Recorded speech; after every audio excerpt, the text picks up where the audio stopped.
అంతా కలిసి ఒక చిన్న చాప వేసుకొనైనా అక్కడ కూర్చొని డబ్బులు లేని పరిస్థితుల్లో పులిహార తినడానికి ఓకే అయినా కానీ అక్కడికి వెళ్ళాలని మనసు కోరుకుంటుంది. మనం అక్కడికి వెళ్తాం. దేవుడు మనిషిని తయారు చేసినటువంటి విధానాల్లో ఈ ప్రాముఖ్యమైనటువంటి విషయాలు అన్నమాట. ఇవి ప్రాముఖ్యమైన విషయాలు. మనసు కోరుకునే దానిని చేసేటువంటి పరిస్థితి మనం ఎప్పుడు కూడా ఆలోచిస్తూ ఉంటాం. ఎందుకుని ఊటీ వెళ్తాం, ఎందుకు సముద్రానికి వెళ్తాం, లేకపోతే ఎందుకు అక్కడికి వెళ్తాము, మన మనసు అక్కడికి వెళ్ళినప్పుడు ఎందుకు రిఫ్రెష్ అవుతుంది. ఈ ఒక పెద్ద ఇంట్లో లేకపోతే ఒక బిల్డింగ్లో నేను జీవిస్తున్నాను, సెలవులు వచ్చినప్పుడు ఇంకొక బిల్డింగ్లోకి వెళ్ళాలని మనసు ఎందుకని అనుకోవట్లేదు. ఇంకొక పెద్ద బిల్డింగ్ ఉంది పలానా చోట, ఆ బిల్డింగ్లోకి వెళ్ళి అక్కడ నివసిద్దామని ఎందుకు అనుకోవట్లేదంటే స్వాభావికంగా దేవుడు మనల్ని తయారు చేసినటువంటిది ఎక్కడంటే గార్డెన్లో. ఎక్కడ తయారు చేశాడు దేవుడు మనల్ని? ఒక ఏదేను తోటలో దేవుడు మనల్ని తయారు చేశాడు. కాబట్టి మనిషిని సహజంగా దేవుడు తయారు చేసినప్పుడు మనిషి ఎక్కడి నుంచి రైజ్ చేయబడ్డాడో, ఎక్కడి నుంచి మరి పైకి తేబడ్డాడో అది గార్డెన్. కాబట్టి దేవుడు మనిషిని తయారు చేసింది మట్టిలో నుంచి. కాబట్టి మట్టిలో నుంచి అంటే ఉట్టి మట్టే కాదు, దాంట్లో నీరు కూడా ఉండుంటుంది, దాంట్లో ఇంకా ఏమైనా ఉండుంటాయి. కాబట్టి ఇవన్నీ కూడా మన యొక్క జీవితంలో భాగాలుగా ఉన్నాయి. కాబట్టి దేవుడు మనిషిని తయారు చేసినటువంటి విధానాన్ని మనం ఆలోచిస్తూ వచ్చినప్పుడు మనిషి బిల్డింగ్లో ఉండేదానికంటే కూడా అలాంటి పచ్చిక బయాల్లో ఉండాలని కోరుకుంటాడు. ఎక్కువసేపు ఉండలేము అనుకోండి, ఉండలేకపోయినా కానీ మనసు కోరుకునేటువంటి పరిస్థితులు అలా ఉన్నాయని మనం ఆలోచిస్తాం. రెండో విషయం, మీకు బాగా సంతోషం ఎప్పుడు కలిగిద్ది చెప్పండి? బాగా సంతోషం ఎప్పుడు కలిగిద్ది చెప్పండి? మీకు బాగా సంతోషం ఎప్పుడు కలిగింది? చాలా విషయాలు చెప్తారు ఇలా అంటే. కాబట్టి నేను మీకు అర్థమయ్యేలాగా ఒక చిన్న మాటతో చెప్పాలంటే, మనసు కోరుకున్నది చేసినప్పుడు సంతోషం కలిగింది. ఎప్పుడు సంతోషం కలిగింది చెప్పండి? మనసు ఏదైతే కోరుకున్న దానిని నేను ఎప్పుడైతే జరిగిస్తానో ఆ జరిగించినప్పుడు సంతోషం అనేటువంటిది కంప్లీట్గా హృదయం చాలా సంతోషంగా ఉంది, హ్యాపీగా ఉంది అనేటువంటి పరిస్థితి బయటకు వస్తుంది. ఎప్పుడంటే మనసు కోరినటువంటి విషయాలు మనం చేయగలిగినప్పుడు, మనసు కోరినటువంటి విషయాలు మనం చేసినప్పుడు. సరే, మంచిది. మనసు కోరేటువంటి విషయాలు మనం చేసేటువంటి క్రమంలో ఏం చేసినప్పుడు మనసు సంతోషపడుతుంది అంటే, దేవుడు పెట్టిన ఉద్దేశాలను మనం నెరవేర్చినప్పుడు. అర్థమైందా? దేవుడు పెట్టిన ఉద్దేశాలు నెరవేర్చినప్పుడు మన మనసు సంతోషపడుతుంది అన్నమాట. అందుకే రక్షింపబడినటువంటి వ్యక్తికి చాలా తేడా అనేటువంటిది మనం చూస్తాం. అర్థమైందా? రక్షింపబడనటువంటి బాప్తిసం పొందకుండా యేసుక్రీస్తుని సొంత రక్షకుడిగా అంగీకరించక ముందు దినాల్లో జీవితం ఎలా ఉంటుందో, ఆ తర్వాత గోడలకు ఏం పెడతారు చెప్పండి? సీనరీలు పెడతారు. ఆ సీనరీలో ఏముంటాయి చెప్పండి? ఆ సీనరీలో ఏముంటాయి? సీనరీలో కూడా ఉండేది ప్రకృతే. అర్థమైందా? ఆ ప్రకృతినే పెద్ద మంచి ఫోటో దాన్ని తీసుకొచ్చేసి ఇంట్లో పెట్టుకుంటూ ఉంటారు. అసలు కొంతమంది అయితే కంప్లీట్ గోడ మొత్తానికి అసలు కంప్లీట్గా ఒక వేరే మరి ఒక మంచి సీనరీ కనిపించేటట్టుగా పెట్టుకునేవాళ్ళు అనమాట. కాబట్టి ప్రియులరా, నేను మీకు ఏం చెప్తున్నానంటే, మనసు కోరేటువంటి విషయాలలో ఏముంది అనేటువంటి విషయాన్ని మనం అర్థం చేసుకుంటా ఉంటే, మనసు ప్రకృతిని కోరుకుంటుంది. మనసు పాపాన్ని కూడా కోరుకుంటుంది. గుర్తుపెట్టుకోండి, మనసు పాపాన్ని కూడా కోరుకుంటుంది. కానీ పాపం చేసిన తర్వాత నువ్వు తప్పు చేసావనేటువంటి పరిస్థితిని నీకు అర్థమయ్యేటట్టు తెలియజేస్తుంది. అవును కదా? తప్పు చేస్తా, పాపం చేసేటప్పుడు నేను పాపం చేస్తా ఉన్నాను, అది ఏ రీతిగానైనా పాపం చేస్తున్నాను.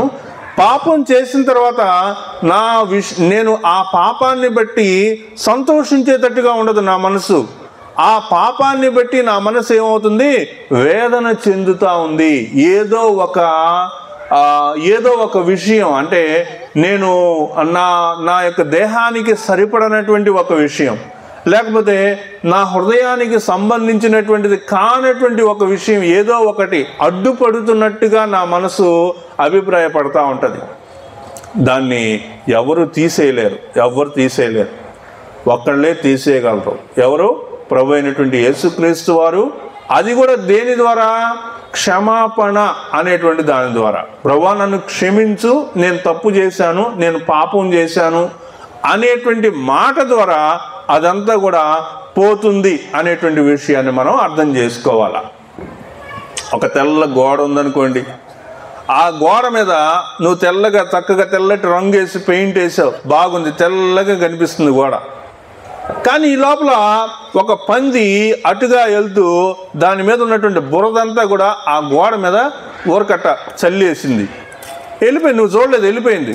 నువ్వు కాసేపుగా మళ్ళీ ఇంట్లో నుంచి బయటకు వచ్చి, లేకపోతే ఆ గోడ ఎక్కడైతే ఆ తెల్లగా నువ్వు రంగు వేసావో అక్కడ వచ్చి చూసినప్పుడు దాని యొక్క మూలల మీద నల్లటి మరకలు ఉన్నాయనుకోండి, అప్పుడు దాన్ని బట్టి నువ్వు ఎలా అనుకుంటావు? బాధపడతావు, నీ హృదయం గాయపరచబడినట్టుగా ఫీల్ అవుతావు. అరే, నేను తెల్లగా వేసుకున్నటువంటి రంగు మీద ఎందుకు ఈ మరకలు పడినాయి అని దాని గురించి ఆలోచిస్తావు. అంతేకాకుండా మళ్ళీ పెయింట్ తీసుకొచ్చి ఆ నలుపు అంతా కూడా పోయేటట్టుగా దాన్ని తెల్లగా మార్చుకోవటం కోసం ప్రయత్నం చేస్తావు. ఎందుకని ఇలా చేస్తావు నువ్వు అంటే, నీ స్వభావాన్ని నేను మీకు చెప్తున్నాను. మనిషి యొక్క స్వభావం ఏంటి, మనిషి యొక్క కోరికలేంటి, మనిషి ఏం కోరుకుంటున్నాడు అనే విషయాలన్నీ మనం ఆలోచిస్తూ ఉంటే, మనిషి ప్రకృతిని కోరుకుంటాడు, మనిషి ఆహ్లాదకరమైనటువంటి వాతావరణాన్ని కోరుకుంటాడు, మనిషి పాపం చేయటం అనేటువంటిది మనిషికి స్వాభావికంగా ఇష్టం ఉండదు. కానీ అపవాది యొక్క ఆలోచనలతో కలిసినటువంటి ప్రపంచంలో మనం ఉన్నాం కాబట్టి తప్పు, పాపము అనేటువంటి దాన్ని మనము చేస్తూ ఉన్నాం. ఈరోజు మన యొక్క టాపిక్ ఏంటంటే, దేవుని కృపావరము, మన ప్రభు అయిన యేసుక్రీస్తునందు నిత్య జీవము. ఇది మన యొక్క టాపిక్ ఏంటంటే ఈరోజు దేవుని కృపావరము, మన ప్రభు అయిన యేసుక్రీస్తునందు నిత్య జీవం. ఈ విషయాన్ని మనం ఈరోజు ఈ సాయంకాలం వేళ నేర్చుకోబోతా ఉన్నాం. ఏంటి అంటే, దేవుని యొక్క కృపావరము, దేవుని యొక్క గిఫ్ట్ ఏంటి?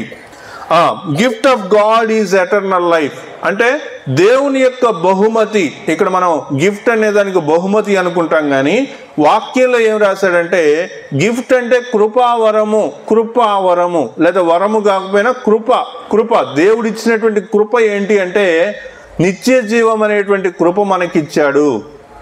నిత్య జీవం అనేటువంటి కృప ఎవరి ద్వారా ఇచ్చాడంటే, ప్రభు అయిన యేసుక్రీస్తు వారి ద్వారా నిత్య జీవం ఇచ్చాడు. నేను చెప్పే విషయాల్లో ఈ విషయం కూడా మీరు ఆలోచించాలన్నమాట. ఏ మనిషి కూడా చనిపోయిన తర్వాత నరకానికి వెళ్తానని కోరుకోడు. అర్థమైందా? ఎవరి గురించి చెప్తున్నానంటే, మనుషుల్ని చంపినటువంటి నరహంతకుడు కూడా తన యొక్క జీవితంలో తను ఏమనుకుంటాడంటే, నేను చచ్చిపోతే స్వర్గానికే వెళ్ళాలని అనుకుంటాడు, కానీ నరకానికి వెళ్ళాలని అనుకోడు. అర్థమైందా? నువ్వు ఏ మతానికి సంబంధించినటువంటి వాడివైనా దానవైనా ఒకటే అనుకోవాలా, నేను ముస్లింని, నేను హిందువుని, నేను క్రైస్తవుడిని, నేను జైన మతస్థుని, లేకపోతే నేను అసలు మతం అనేటువంటి దానికి సంబంధించినవాడిని కాదు, లేకపోతే ఏది నువ్వు అనుకున్నా నీ మనసు ఒక విషయం దగ్గరకు వచ్చేటప్పటికి సమానం. కానీ మనిషి యొక్క మనసు దాన్ని కోరుకుంటుంది. దేన్ని? చనిపోయిన తర్వాత నేను ఎక్కడ ఉండాలంటే స్వర్గంలో ఉండాలనే కోరుకుంటుంది, పరలోకంలోనే ఉండాలని కోరుకుంటుంది. అంటే మనిషి యొక్క స్వభావాన్ని బట్టి, మనిషి యొక్క ఆలోచనను బట్టి, దేవుడు మనిషిని తయారు చేసినటువంటి విధానాన్ని బట్టి మనం ఏం అర్థం చేసుకోవాలంటే, పరలోకం అనేది నిజంగా ఉంది. అందరు మనసులు ఏ విధంగా అయితే సముద్రానికి వెళ్ళాలి అని అనుకుంటారో, పచ్చిక బయలు దగ్గరికి వెళ్ళాలనుకుంటారో, కొండల దగ్గరికి వెళ్ళాలనుకుంటారో, ఏదైతే ఈ నేచర్ ప్రకృతిని ఆస్వాదించాలని కోరుకుంటారో, అలాగే మనుషులందరూ కూడా పరలోకం వెళ్ళాలనేటువంటిది కోరుకుంటారు. వాళ్ళకి నిజంగా దేవుడి గురించి తెలిసినా తెలియకపోయినా, వాళ్ళకి దేవుడి గురించినటువంటి విషయాలు తెలిసినా తెలియకపోయినా, వాళ్ళు చివరి మాటకు ఏమంటారంటే, నేను దేవుడి దగ్గరికి వెళ్తే చాలు అంటారు. ఏ దేవుడో తెలీదు, దేవుడి దగ్గరికి వెళ్తే చాలు అంటారు. ఏ దేవుడో వాళ్ళకి తెలీదు, పరలోకం వెళ్తే చాలు అంటారు, స్వర్గం వెళ్తే చాలు అంటారు. ఇంక ఏయో కోరుకుంటా ఉంటారు. మనుషులందరి యొక్క మనసు ఎక్కడికి వెళ్ళి స్థిరపడుతుంది? పరలోకం అనేటువంటి విషయం దగ్గరికి వెళ్ళి స్థిరపడుతుంది. కాబట్టి మనుషులను దేవుడు తయారు చేసినటువంటి ఉద్దేశాలను అనుసరించి మనం ఆలోచించినప్పుడు పరలోకం ఉంది అనేటువంటిది శాశ్వతం. పరలోకం ఉంది అనేది నిజం. అది నువ్వు ఒప్పుకున్నా ఒప్పుకోకపోయినా ఒక మనిషి ఎదురు తిరిగి నేను నమ్మను అని చెప్పినంత మాత్రాన అదేమి అవ్వకుండా పోదు. కాబట్టి పరలోకం అనేది శాశ్వతం, అది నిజంగా ఉంది అనేటువంటి దీన్ని బట్టి మనకి తెలుస్తూ ఉంది. మన వాక్యం రోమిలికి రాసిన పత్రిక 6వ అధ్యాయము 20 నుంచి 23 వచ్చిన భాగాలు మనం చూస్తా ఉన్నాం.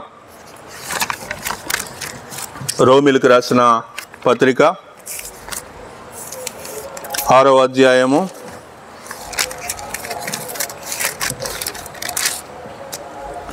మీరు పాపమునకు దాసులై ఉన్నప్పుడు నీతి విషయమై నిర్బంధము లేని వారై ఉంటిరి.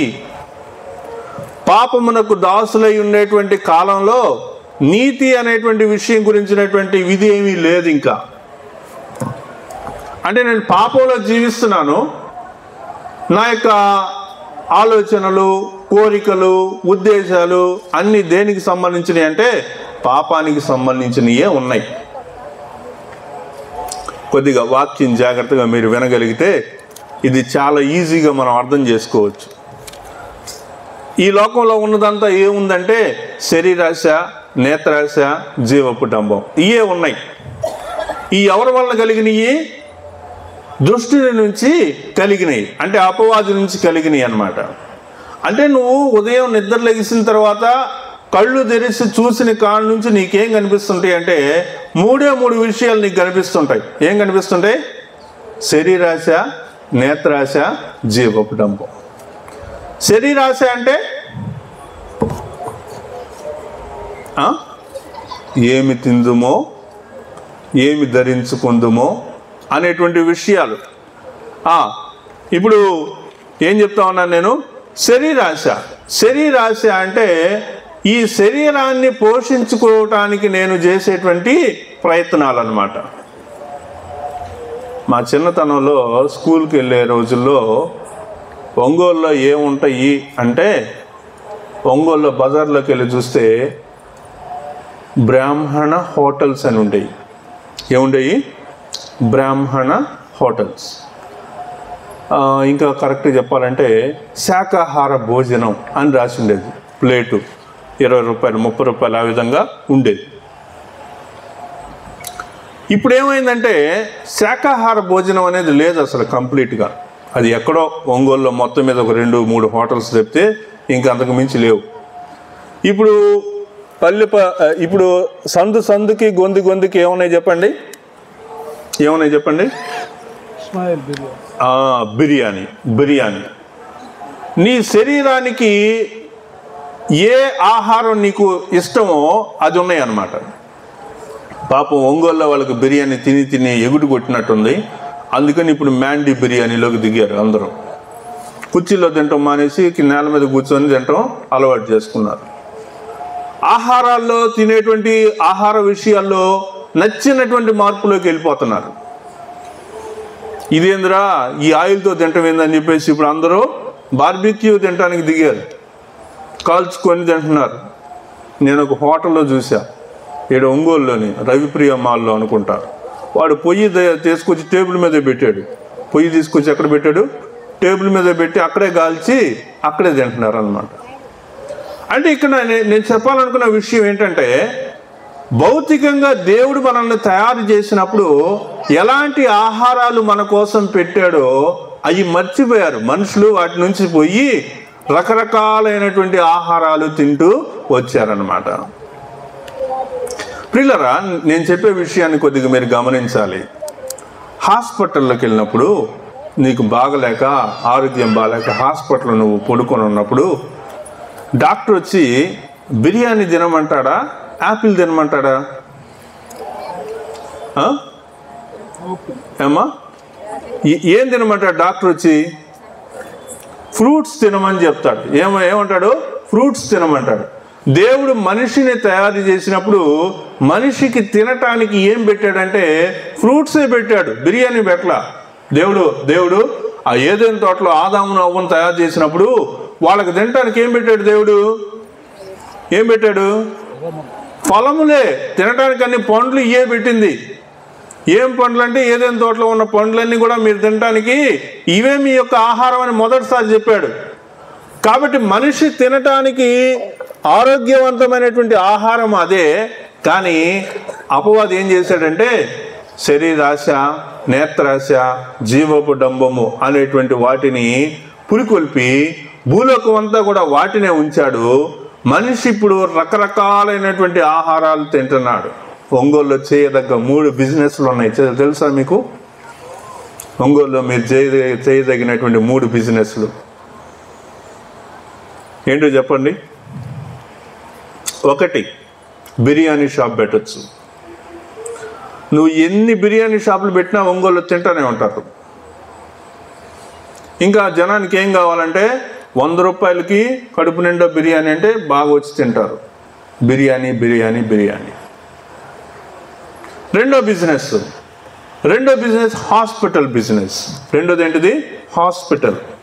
ఈ తిన్నోళ్ళకి గ్యాస్ట్రిక్ వచ్చింది కదా, వెంటనే వాళ్ళు పరిగెత్తుకుంటే హాస్పిటల్కి వస్తారు. అర్థమైందా? హాస్పిటల్కి రాగానే డాక్టర్ గారు ఏం చేస్తారంటే చాలా లిస్టు రాస్తాడు, టెస్టులన్నీ రాస్తాడు. దేనికి? రాత్రి తిన్న బిర్యానీ కోసం. కాబట్టి ఆ టెస్టులన్నిటికీ కూడా హాస్పిటల్లో నువ్వు డబ్బులు కట్టాలి. రెండో వ్యాపారం, మంచి వ్యాపారం, బాగా డబ్బులు వచ్చే వ్యాపారం. మూడో వ్యాపారం మందుల షాప్ వ్యాపారం. మూడోది ఏంటి చెప్పండి? మందుల షాప్. తర్వాత మళ్ళీ ఏమవుతుంది? మళ్ళీ బిర్యానీ. అంటే బిర్యానీ తింటే ఏమవుతుంది చెప్పండి? ఏమవుతుంది? గ్యాస్ట్రిక్ సమస్య వచ్చింది. అప్పుడు నువ్వు హాస్పిటల్కి వెళ్తావు. హాస్పిటల్లో వాళ్ళు మందులు రాసిస్తారు. ఆ మందులు నువ్వు మెడికల్ షాప్లో కొనుక్కోవాలి. ఆ మందులు నువ్వు బాగా వాడిన తర్వాత ఏమవుతుంది? తగ్గిపోతుంది.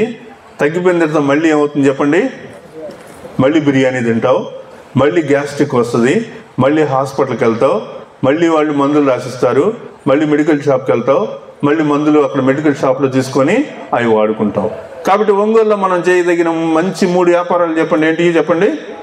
బిర్యానీ షాపు, తర్వాత హాస్పిటల్, మూడోది మెడికల్ షాప్. అదే అన్నమాట. ఇలా జరిగేటువంటి క్రమంలో మనం ఏమవుతున్నాం చెప్పండి? మన ఆరోగ్యం అనేటువంటిది నశించిపోతుంది, కృషించిపోతుంది. రోజు రోజుకి మనం రకరకాలైనటువంటి వ్యాధులతోటి ఇదైపోతా ఉన్నాం అన్నమాట. తక్కువ వయసులోనే మరి రకరకాలైనటువంటి వ్యాధులతోటి మనం బాధపడతా ఉన్నాం. ప్రియులరా, ఇదంతా ఏంటి చెప్పండి? శరీరాశ. ఏంటి చెప్పండి? శరీరాశ. ఈ శరీరాన్ని పోషించుకోవటం కోసం మా రకరకాలైనటువంటి ఆలోచనలు మనసులోకి వస్తున్నాయి. ఈ సాయంత్రం ఏం తిందాం, ఈ సాయంత్రం ఏం తిందాం, ఏం తిందాం, ఏం తిందాం. ఇంక లోకం అంతా ఇదే కదా. ఏం తిందాం అది. ఫోన్ తీసావంటే వెంటనే నీకు భోజనాల మీద, రకరకాల ఫుడ్స్ మీద ఆఫర్లు కూడా పెడుతున్నారు. ఆఫర్ అనగానే మన మనసు ఏమవుతుంది? లేనిపోని ఖర్చు పెట్టించేటట్టుగా చేస్తుంది. ఆఫర్ అనే మాట మన మనసు ఏం చేస్తుంది? లేనిపోని ఖర్చు పెట్టించేటట్టు చేస్తుంది. కాబట్టి అపవాది యొక్క చేతుల్లో మనం ఉన్నాం అనేటువంటి విషయాన్ని మనం గమనిస్తూ ఉన్నాం. ఒకటేంది?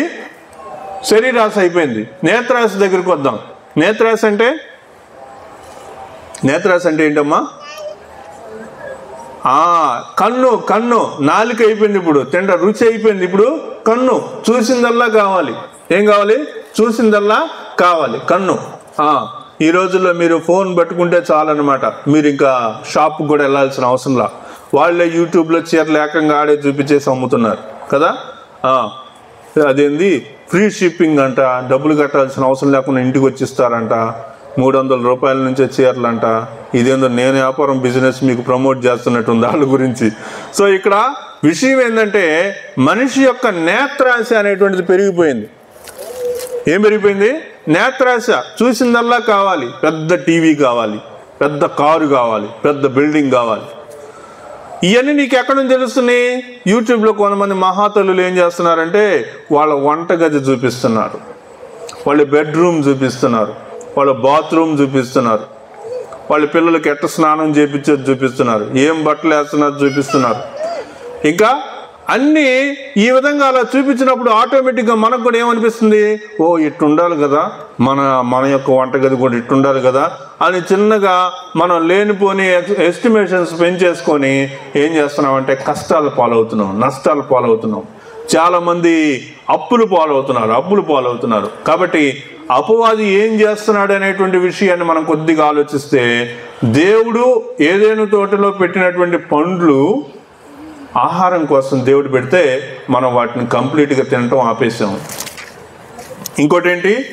నేత్రాశ. దేవుడు మీకు ఏమేమి ఇవ్వాలనుకుంటున్నాడో అవన్నీ ఇస్తాడు. అర్థమైందా? అది మత్తయి సువార్తలో ఆ మాట కూడా అంటాడు. ఏమంటాడు?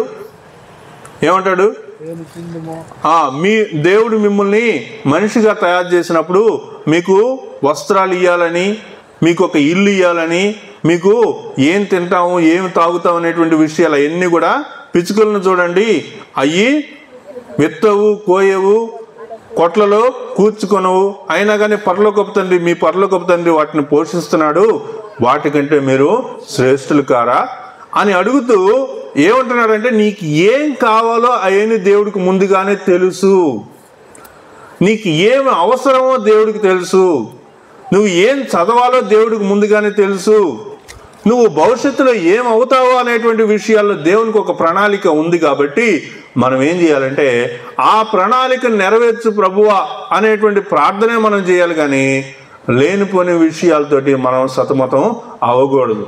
కాబట్టి శరీరాశ, నేత్రాశ, జీవపు డంబం. కాబట్టి ఈ 3 విషయాలు అనేటువంటి ఏం చేసినాయి అంటే, దేవుడు మనిషికి పెట్టినటువంటి స్వభావ సిద్ధమైనటువంటి ఉద్దేశాలను మీరేటట్లుగా ఆ విధానాన్ని తప్పిపోయేటట్టుగా మరి అపవాది మనల్ని చేస్తూ వచ్చాడు. ఈరోజు మన యొక్క మాటలో దేవుని యొక్క కృపావరం ఏంటంటే ప్రభు అయినటువంటి యేసుక్రీస్తు ద్వారా నిత్య జీవము. కాబట్టి మన యొక్క మనస్సు కోరుకునేటువంటి విషయాల్లో నిత్య జీవం అనేటువంటిది అతి ప్రధానమైనటువంటి ప్రాముఖ్యమైనటువంటి విషయం. ఈ భూలోకంలో ఉండేటువంటి జీవితానికి కొంతకాలమే ఉంటుంది. ఎన్ని సంవత్సరాలు? 60 సంవత్సరాలు, 80 సంవత్సరాలు, 100 సంవత్సరాలు. మహా అయితే ఒక వ్యక్తి బతకగలిగితే ఈ రోజుల్లో 130, 140 సంవత్సరాలు కూడా బతుకుతున్నారు. ఆ కొరియా వాళ్ళు, చైనా వాళ్ళు, జపాన్ వాళ్ళు, కొంతమంది వాళ్ళలో 120, 130 సంవత్సరాలు బతికిన వాళ్ళు కూడా ఉంటున్నారు. ఆ బ్రతికిన తర్వాత అయినా మరణం తప్పదు కదా. ఎంత ఎక్కువ సంవత్సరాలు బ్రతికినా కానీ మరణం అనేటువంటి తప్పదు కదా. కాబట్టి ఈ భూలోకంలో దేవుడు ఏర్పాటు చేసినటువంటి విధానంలో మరణము తర్వాత జీవితం అతి ప్రాముఖ్యమైనటువంటి విషయము. ఈ భూలోకపు జీవితం కేవలం 100 ఏళ్ళే అంతే, మహా అయితే 100 ఏళ్ళు అంతే. ఈ రోజుల్లో అంతకాలం కూడా ఎవరు బ్రతకట్లేదు. కాబట్టి ఈ స్వల్పకాల సుఖభోగములనేటువంటి వాటిని, అల్పకాల సుఖభోగములనేటువంటి వాటిని మనము విస్మరించాలి. వాటి మీద మన యొక్క మనసును కేంద్రీకరించాల్సినటువంటి అవసరం లేదు అనే విషయాన్ని మనం గమనించాలి. చెప్పేటువంటి మాటలు కొద్దిగా మీకు ఇబ్బందికరంగానో లేకపోతే ఏదో మింగుడు పడినటువంటి మాటలుగానో అనిపించవచ్చు. కాకపోతే మన యొక్క అసలు స్వభావాన్ని మనం గుర్తించాలి అనేది నేను ఈరోజు మీకు చెప్తున్నా. దేవుడు మనిషికి పెట్టిన అసలు స్వభావం ఏంటి అనేటువంటి దాన్ని మనం గుర్తుపెట్టుకోవాలి. దేవుడు మనిషి ఏదైనా తోటలో ఉన్నప్పుడే పాపం చేశాడు. పాపం చేసినప్పుడు దేవుడు అక్కడి నుంచి వాళ్ళని బయటికి తీసుకొచ్చాడు. బయటికి తీసుకొచ్చిన తర్వాత అప్పుడు వాళ్ళకి ఆహారం ఏమవుతాయి అంటే, అప్పుడు నాన్ వెజిటేరియన్ ఫుడ్ని దేవుడు పరిచయం చేశాడు. ఈ భూలోకంలో ఉండేటువంటి ఈ జంతువులు, పక్షులు ఇవన్నీ కూడా మీకు ఆహారం అవుతాయి అనేటువంటి మాట ఏదైనా తోట బయటకు వచ్చిన తర్వాత ప్రభువారు చెప్పారు. ఏదైనా తోటలో ఉన్నప్పుడు ఏం కనిపించినాయి? ఏమున్నాయమ్మా అక్కడ? ఫలములు మాత్రమే ఉన్నాయి. అంతేకాదు, మనం రేపు నిత్యత్వంలోనికి వెళ్ళినప్పుడు, పరలోకంలోకి వెళ్ళినప్పుడు అక్కడ ఏముంటుంది చెప్పండి? అక్కడ ఏముంటుంది? అక్కడ ఉండేది కూడా జీవవృక్ష ఫలమే. అక్కడ బిర్యానీ ఉండదు, అక్కడ చికెన్ బర్గర్ ఉండదు. అక్కడ ఏముంటుంది చెప్పండి? జీవవృక్ష ఫలమే. ఆ ఫలము తింటే నీకు స్వస్థత అనేటువంటి మాట కూడా మనం అక్కడ చూస్తాం. నెల నెల వాటికి ఫలములు ఫలిస్తాయి అనేటువంటి మాట మనం చూస్తూ ఉన్నాం. ప్రియులరా, ఈరోజు నేను మీకు ఫుడ్ డైట్ గురించినటువంటి వర్తమానం కాదు నాది ఈరోజు. ఇదేంటో ఈరోజు అంతా కూడా డైట్ గురించి, ఏదో ఫుడ్ డైట్ గురించి చెప్తున్నాడని అనుకోబాకండి. మనిషి యొక్క నిజ స్వభావాన్ని నేను మీకు చెప్తున్నా. మనిషి యొక్క అసలు కోరిక ఏంటి, మనిషి యొక్క హృదయం ఏ పాయింట్ దగ్గర సంతోషిస్తుంది, నెమ్మది చెందుతుంది అనే విషయాలు మనం ఆలోచిస్తూ వచ్చినప్పుడు మన స్వభావం కానటువంటి పరిస్థితులకు తిరిగిపోయి ఉన్నామనేటువంటి విషయం మనం ఇప్పుడు అర్థం చేసుకుంటా ఉన్నాం. ప్రియులరా, చూడండి, రోమిలకు రాసిన పత్రిక 6వ అధ్యాయం 20 నుంచి చదువుతా ఉన్నాను. మీరు పాపమునకు దాసులై ఉన్నప్పుడు నీతి విషయమైనటువంటి నిర్బంధము లేని వారై ఉన్నారు. పాపానికి దాసులమై ఉన్నటువంటి వారిగా ఉన్నప్పుడు నీతి అనేటువంటి విషయం గురించి నిర్బంధం ఏమీ లేదు. నీకు నచ్చినట్టుగా నువ్వు జీవిస్తున్నావు, నీకేం కావాలో అది తింటున్నావు, ఎక్కడికి వెళ్ళాలో అక్కడికి వెళ్తున్నావు, ఏం చేయాలన్నీ చేస్తున్నావు. అది మంచి అయినా చెడైనా ఏదైనా నీకు నచ్చినట్టు నువ్వు చేస్తున్నావు. అప్పటి క్రియల వలన మీకేమి ఫలము కలిగెను? పాపపు జీవితంలో ఉన్నటువంటి పరిస్థితుల్ని రక్షింపబడినటువంటి తర్వాత పరిస్థితులతోటి పోల్చి చూసుకున్నప్పుడు ఆ పాపపు జీవితంలో నుంచి వచ్చినటువంటి మేలు ఏదైనా నీకుందా? దాంట్లో నీకు సంతోషంగా నేను చేశాను, సంతోషం కలిగించేటువంటి విషయాన్ని ఒకటి నేను ప్రభు వలన వదులుకున్నాను అని నువ్వు చెప్పగలవా?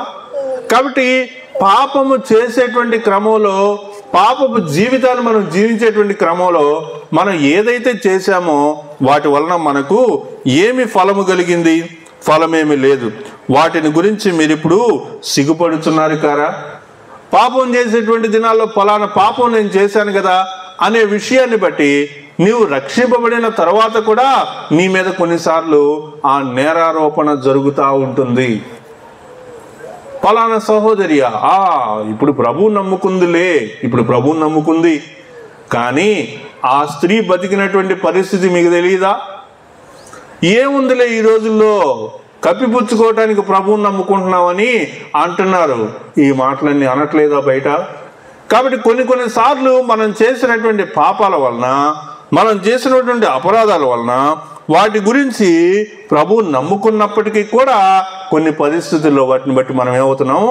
సిగ్గుపడాల్సినటువంటి పరిస్థితులు మరి కనిపిస్తూ ఉన్నాయి. తర్వాత నెక్స్ట్, వాటి అంతము మరణమే. వేటి అంతము? పాపపు జీవితం యొక్క పరిస్థితుల యొక్క అంతము మరణమే. ఈ విషయాల్లో మనకు ఒక క్లారిటీ రావాలని నేను ఇదంతా మీకు చెప్తున్నా. ఏంటంటే, ఏదైనా తోట నుంచి పరలోకం, అది గుర్తుపెట్టుకోండి. ఏదైనా తోట నుంచి పరలోకం. ఏదైనా తోట ఈ భూమి మీద దేవుడు నిర్మించినటువంటి ఒక పరలోకం లాంటిదే. ఏదైనా తోట పరలోకం లాంటిదే. ఎందుకని పరలోకం లాంటిదే అన్నానంటే, అక్కడ పరిశుద్ధత ఉంది. అక్కడ ఏముంది? పరిశుద్ధత ఉంది. పరిశుద్ధత ఉంటే ఏమవుతుంది? పరిశుద్ధత ఉన్న చోట ప్రభు యొక్క ఆత్మ సంచారం అనేది కనిపిస్తుంది. ఎప్పుడైతే ఆదాము తప్పు చేశాడో, పాపం చేశాడో, దేవుని యొక్క సంచారం అనేది లేదు అక్కడ. దేవుడు వచ్చి అడిగాడు, ఆదాము ఎక్కడికున్నావు, ఎక్కడికి వెళ్ళావు అని అడిగాడు. అయ్యా, నేను తప్పు చేశానని చెప్పాడు. నువ్వు తప్పు చేసావని నీకు ఎవరు చెప్పారు అనే విషయం మాట్లాడాడు. ఆ తర్వాత దేవుడు ఆదామును ఆ తోటల నుంచి బయటికి పంపించేశాడు.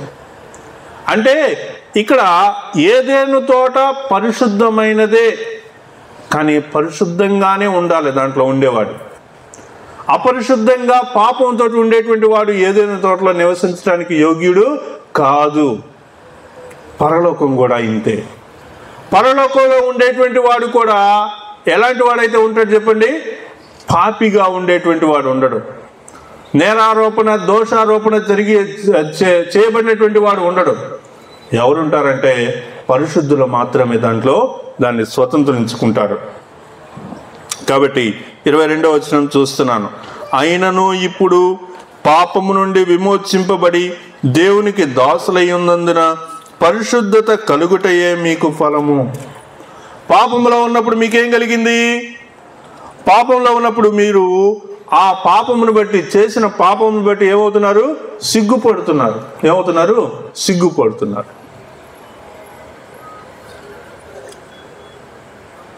ఒక భయంకరమైన విషయం ఒకటి చెప్తానమ్మా, మీరు ఆశ్చర్యపోతారు. అది కామన్గానే మనం అర్థం చేసుకోవచ్చు. ఎలా అంటే, అదే ఒక హీరోయిన్ అన్నమాట. ఆమె పేరు ఏదో సిల్క్ స్మిత్ అని ఏదో పేరు, నాకు పెద్దగా తెలీదు. ఆమె ప్రభువు ఆమె కాదు కానీ అలాంటి ఒక ఆమె ప్రభువుని నమ్ముకుంది. అర్థమైందా? ప్రభువుని నమ్ముకుంది. ప్రభువుని నమ్ముకొని ఇప్పుడు బెంగళూరులో, చెన్నైలో సేవ చేస్తుంది. కానీ ఆమె సువార్త చెప్పడానికి బయటకు వెళ్తే ఆమె తెలిసినటువంటి వాళ్ళందరూ ఆమెను చూసినప్పుడు ఏమనుకుంటారంటే, ఆమె సేవకురాలని అనుకోవట్లా, ఆమె అదే స్థితిలో ఉందని అనుకుంటున్నారు. అంతేకాకుండా ఆమెతోటి ఎలా మాట్లాడుతున్నారంటే, చాలా నీచంగా, దౌర్భాగ్యమైనటువంటి మాటలతోటి మాట్లాడుతున్నారు. ఇక్కడ మనం అర్థం చేసుకోవాల్సినటువంటి విషయం ఏంటంటే, మనం పాపం చేసేటువంటి సమయంలో అపవాది మన చేత చేయరాని పనులు చేపిస్తాడు. మాట పడేటువంటి పరిస్థితుల్లోనికి మనల్ని తీసుకొస్తాడు. అయితే ఇక్కడ ఏమంటున్నాడంటే, అయినను ఇప్పుడు పాపము నుండి విమోచింపబడి దేవునికి దాసులైనందున పరిశుద్ధత కలుగుటయే మీకు ఫలము, దాని అంతం ఏంటి? నిత్య జీవం. పైన చూసాను చెప్పండి. వాటి అంతము మరణమే. దేని అంతము? పాపములో జీవించేటువంటి దాని యొక్క పర్యవసానం ఏంటంటే అది మరణము. ఇక్కడ ఏం చూస్తున్నాం చెప్పండి, కింద ఏం చూస్తున్నాం మనం? నిత్య జీవము. దేనివల్ల? పాపము నుండి విమోచింపబడినటువంటి వారం అయితే మన యొక్క స్వభావం ఎలాంటిదంటే పాపపు స్వభావం మన యొక్క స్వభావం. కానీ ఈ పాపపు స్వభావము అనేటువంటి పరిస్థితి నుంచి మనం బయటపడేటువంటి విధానాన్ని నేను చెప్తా ఉన్నా. వాక్యంలో మనం చూసినంత మట్టుకి పాపపు జీవితంలోనే నేను కొనసాగితే దాని యొక్క పర్యవసానం ఏంటంటే మరణం. అదే నేను మారు మనసు పొంది ప్రభు యొక్క మార్గాన్ని నేను తెలుసుకొని, ప్రభువా నా పాపాలు క్షమించమని నేను ఎప్పుడైతే ప్రాధేయపడతానో, ఎప్పుడైతే నేను ప్రభువుని వేడుకుంటానో, అప్పుడు ఆయన నాకు నిత్య జీవాన్ని దయచేస్తాడు. కాబట్టి ప్రియులారా, మనం ఇక్కడ చూస్తున్నటువంటి మాటలో ఏం చూస్తా ఉన్నామంటే, 6వ అధ్యాయము చూడండి, 6వ అధ్యాయము 22వ వచనం నుంచి నేను చూస్తా ఉన్నాను. చూడండి, ఆయనను ఇప్పుడు పాపము నుండి విమోచింపబడి దేవునికి దాసులైనందున. పాపం నుంచి మనం ఏమయ్యాము? విమోచింపబడి దేవునికి దాసులైనందున పరిశుద్ధత కలుగుటయే మీకు ఫలం. కాబట్టి మన యొక్క ఫలం ఏమవ్వాలి అంటే, పరిశుద్ధత అనేటువంటిది మనకు ఫలమై ఉండాలి. ఫలము తర్వాత ఏం చూస్తా ఉన్నాం? దాని అంతము నిత్య జీవము. ఏలయనగా పాపం వలన వచ్చు జీతం మరణము, అయితే దేవుని కృపావరము మన ప్రభు అయిన యేసుక్రీస్తునందు నిత్య జీవము. భర్త చనిపోయినప్పుడు భార్యని దాని మీద తగలబెట్టేటువంటి ఆ పరిస్థితులు ఎక్కడో జరగల, ఒంగోలులో కూడా జరిగినాయి. తెలుసా మీకు? ఆయన రాసిన పుస్తకాలు, ఆయన ఇచ్చిన ఎవిడెన్సెస్లో ఉన్నాయి. నెల్లూరులో జరిగినాయి, ఒంగోలులో జరిగినాయి, గుంటూరులో జరిగినాయి, ఇటువైపు కర్నూలులో జరిగినాయి. ఇంక ఈ మధ్యలో ఉండేటువంటి గ్రామాల్లో కూడా చాలా జరిగినాయి అన్నమాట. మనిషి యొక్క తుది కోరిక, చివరి కోరిక ఏంటి అంటే, ఏదేను తోటలో లేకపోతే మనిషి యొక్క ఆలోచన అనుసరించి మనిషి ఏం కోరుకుంటాడు, ఏం ఇష్టపడతాడు అనేటువంటిది మీరే చెప్పారు. ఊటీ కోరుకుంటారు, సముద్రం కోరుకుంటారు, ఇవన్నీ మీరే చెప్పారు. ఇంకా నేనేం చెప్పాను? మనం రకరకాల ఆహారాలు తింటున్నాం, కానీ బేసిక్గా దేవుడు మనకిచ్చిన ఆహారం ఏంటి అంటే పండ్లే దేవుడు మనకిచ్చింది. పండ్లతోటి కడుపు నిండిద్దా అంటే నిండిద్ది, దేవుడు ఉద్దేశంలో నిండిద్ది. కానీ మనిషి ఏం చేశాడు? అబ్బా ఎన్ని యాపిల్స్ తిన్నా ఆకలి సావట్లేదురా, ఆకలి తీరట్లేదని మనం అనుకుంటున్నాం. కానీ నిజానికి దేవుని ఆలోచన ప్రకారం మనిషికి ఏమి ఆహారం ఉండాలి అనేటువంటి దేవుడు ముందుగానే నిర్ణయించాడు. రకరకాల పండ్లు ఇవన్నీ కూడా దేవుడు పెట్టాడు. ఆ తర్వాత మనం ఈ విధంగా వస్తూ ఉండగా మనిషి ఏమి ధరించాలి, ఎలా ఉండాలి, ఎక్కడ ఎలాంటి సమాజంలో పెరగాలి అనే అన్ని దేవుడికి తెలుసు. ఇవన్నీ జరుగుతూ ఉండగా లాస్ట్కి వచ్చేటువంటి విషయం ఏం కనిపిస్తుంది, చివరికి వచ్చేటువంటి విషయం ఏం కనిపిస్తుంది? సరే, చివరిగా నేను చెప్పాలనుకున్నటువంటి మాట ఏంటి అంటే, ఇక్కడ చూడండి ఏమంటున్నాడు,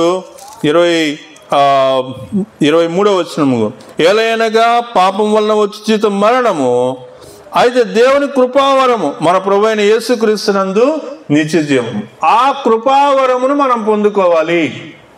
సరే, గతించినటువంటి రోజులు ఎలాగైనా గడిచిపోయినాయి, మనం ఎలాగో బతికాం, మన యొక్క పరిస్థితులు అలా చేసినాయి, చేతిలో డబ్బులు లేవు, ఏం చేయాలో తెలియలేదు, ఆకలి అవుతుంది, ఏం చేయాలో తెలియలేదు, ఎలాగో నా జీవితం అనేటువంటిది సగం రోజులు నాశనానికి, అబద్ధాలకి, పాపాలకి బానిస అయిపోయింది, కాదనట్లేదు.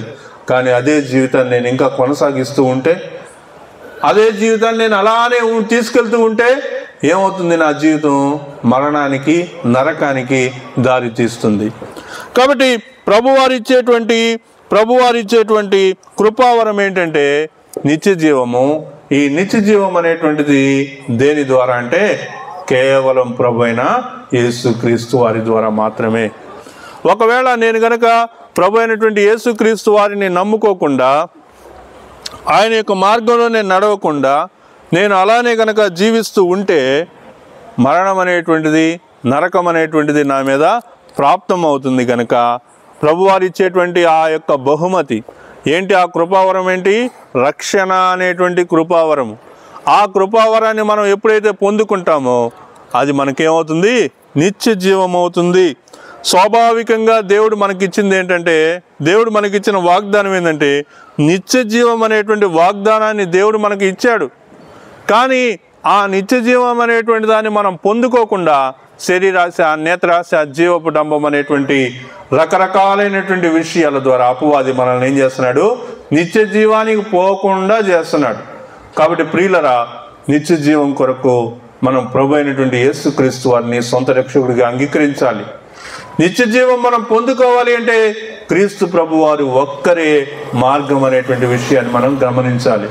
ప్రభు అయినటువంటి యేసుక్రీస్తును సొంత రక్షకుడిగా అంగీకరించడం ద్వారా మనము మారు మనసు పొందడం ద్వారా మనము నిత్య జీవమును స్వతంత్రించుకోగలుగుతాం.